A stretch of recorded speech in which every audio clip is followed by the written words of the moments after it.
When did you realize that you are the reason your child won't come home? My son Dominic is 26. He calls every Sunday, comes to dinner once a month, has always been close with me and his father. He told us in January that he'd been seeing someone for 5 months and wanted to bring her to Saturday dinner. I was thrilled. Dominic has always been private about his relationships. The fact that he wanted to introduce her meant it was serious. I spent the day cooking his favorite meal. My husband, Ray, cleaned the house top to bottom. We wanted her to feel welcome. They showed up at 6. Dominic hugged me and stepped aside. Her name was Ivy. She was pretty and brought a bottle of wine and pastries from a bakery I actually like. She handed them to me and said it was so nice to finally meet us because Dominic talked about us all the time. I should have said thank you. I should have said welcome.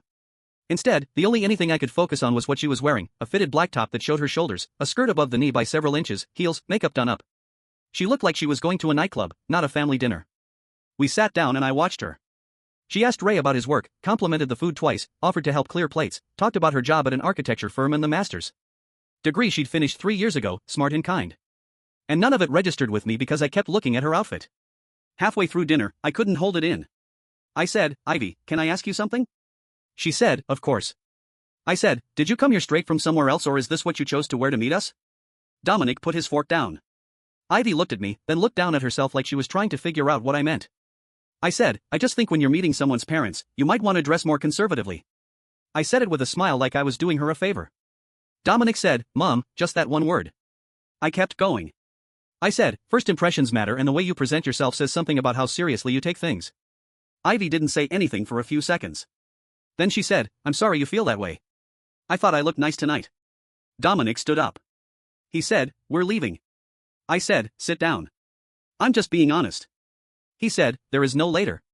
We're going. Ray tried to smooth things over. Dominic looked at his father and said, Dad, he just told my girlfriend she doesn't take things seriously because of her outfit. That's not something we're going to sit here and eat through. He turned to Ivy and said, let's go. She stood up, thanked me for dinner and walked to the door. She thanked me for dinner. After what I said, she still thanked me. Dominic didn't say goodbye. He just walked out behind her. I expected him to call the next day. He didn't. I expected him to call on Sunday. Like always. He didn't. I waited 4 days and called him.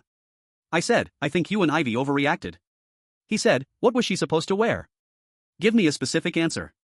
What would she have needed to be wearing for you to treat her like a person instead of an outfit? I didn't have an answer. He said, Ivy spent 2 hours getting ready because she was nervous. She picked that outfit because she wanted to look nice for us. She went to a bakery she'd never been to because I told her you liked their pastries. She prepared for this dinner more than any person I've ever dated and you reduced her to a hemline before she finished her first plate.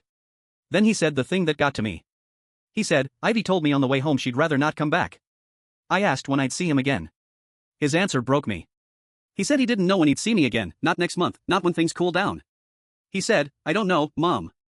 3 words that felt like a door closing. Told myself he was being dramatic. I told myself Ivy had gotten in his head the first Sunday after that call. I set the table for 3.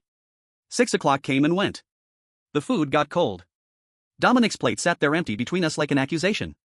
The second Sunday, I did the same thing.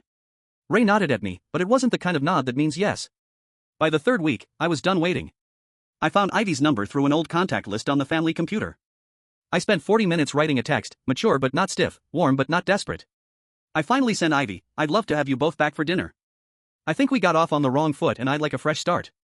I showed it to Ray before I hit send. He read it slowly and said, you're not apologizing in this, acting like it was both sides. I said, because it was. He shook his head and walked out of the room. I hit send. 2 hours later, Ivy wrote back, thank you for reaching out. I appreciate it. But I think Dominic should be the one to decide when he's ready, not me. I went and found Ray in the living room. I held up my phone and said, see, she's controlling the situation. She's keeping him from us. Ray took the phone, read it and handed it back. He said, she literally told you it's his choice. That's the opposite of controlling, he said, or she respects your son enough to let him make his own decisions. About his own mother. I called Dominic. I said I reached out to Ivy and she basically shut me down. There was quiet on the other end. Then Dominic said, you went around me. You texted her without apologizing for what you said and you're calling me to complain about her response. Do you hear yourself? He said, Mom, I need more time. Please don't contact Ivy again.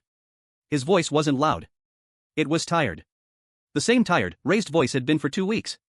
I hung up and sat at the dining table. The 2 empty chairs stared back. I read Ivy's text again without the anger. This time she wasn't shutting me out. She was stepping back so my son could decide for himself how he felt about his own mother. The realization was small but sharp, like stepping on something in the dark. I felt it and pulled back from it fast because if Ivy wasn't the problem, the only person left to look at was me, and I wasn't ready for that. A few nights later, Ray sat down across from me at the dining table. He folded his hands and said, "This isn't the first time you've done this." I said, "Done what?" He said, "You remember Dominic's prom date? You told her she should have worn a longer dress." I said, "That was a joke." Ray didn't smile. He said she cried in the bathroom. Dominic told me he didn't bring anyone else around. After that, until college, I opened my mouth and closed it because I remembered that girl leaving early. I remembered Dominic being quiet for the rest of the weekend. I had told myself prom was just for teenagers. Ray leaned forward. He said, "You remember Kayla?" Of course I remembered Kayla. We've been close for 15 years. Then one day she just stopped calling. I told everyone she drifted away. Ray said, "You told Kayla her haircut made her look 10 years older at her birthday dinner. She called me the next week and said she couldn't do it anymore." I stared at him. Kayla had called my husband, me, to tell him she was done with me. I said, "That's not fair. You're making it sound like I'm some kind of monster." Ray kept the same steady, worn-out tone. He said, "I'm not making it sound like anything. I'm telling you what happened." I said, "I've always been honest, Ray. I say what other people are thinking but won't say everyone's too sensitive. I'm not going to apologize for being real." Ray looked at me and something changed in his face, thing that had been held back a long time. He said, "You're not honest. You're cruel. And you dress it up as honesty so you don't have to feel bad about it." The tears came. I put my hands over my mouth and just cried. I waited for Ray to reach across and take my hand to say he didn't mean it. He didn't do any of that. He sat there and let the silence sit between us like a third person at the table. Finally, he said, "I love you, but I've been cleaning up after your mouth for 28 years and I'm tired." 28 years. Our entire marriage. That's how long he'd been catching the things I threw at people and trying to glue them back together. He'd been running behind me with a dustpan my whole adult life and I never noticed because I never looked back. I was still crying when he said the next part. He said, "Dominic called me 2 days ago privately, not on the family line. He called my cell. He told me that if you don't apologize to Ivy, and I mean genuinely apologize, sorry you were offended, but a real apology where you own what you did, he's not coming back, not for holidays, not for your birthday. He said he loves you, but he won't bring her into this house until he knows she's safe here." That word safe, like our home, was something Ivy needed protection from. Like I was. I said, "Why didn't you ever tell me about Kayla, about the prom? Why did you let me walk around thinking everything was fine?" Ray didn't hesitate. He said, "Because every time I tried, you told me I was being too sensitive, too." I closed my mouth. I had nothing. He was right. He had stopped telling me the truth because I made it clear I didn't want to hear it. So he carried it alone for 28 years. That night, I went downstairs at 2 in the morning with a notebook and pen. The first draft started with, "I didn't mean to make you feel bad," an excuse. I ripped it up. The second tried to explain my mother, how I was raised.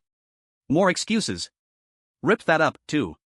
The fourth time I put the pen to paper, I wrote 2 words I don't think I'd ever put together in my life. I was wrong.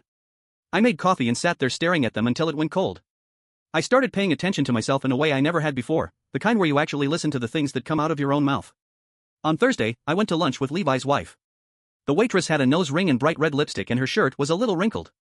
I felt the words start forming before I realized it, something about how she should iron her shirt if she wanted better tips. It was right there on the tip of my tongue and I caught it mid-breath. The words just sat there unspoken.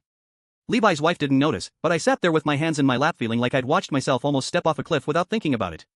It wasn't a choice to be mean, it was wired into me so deep, I didn't even register it as a decision. I did it like breathing. That night I called my mother. I said, "Mom, did you ever tell me how to dress when I was young?" She laughed, a real laugh. She said, "Of course I did. I didn't let you leave the house looking like you didn't have a mother." I closed my eyes. There it was, the exact same sentence, the exact same logic.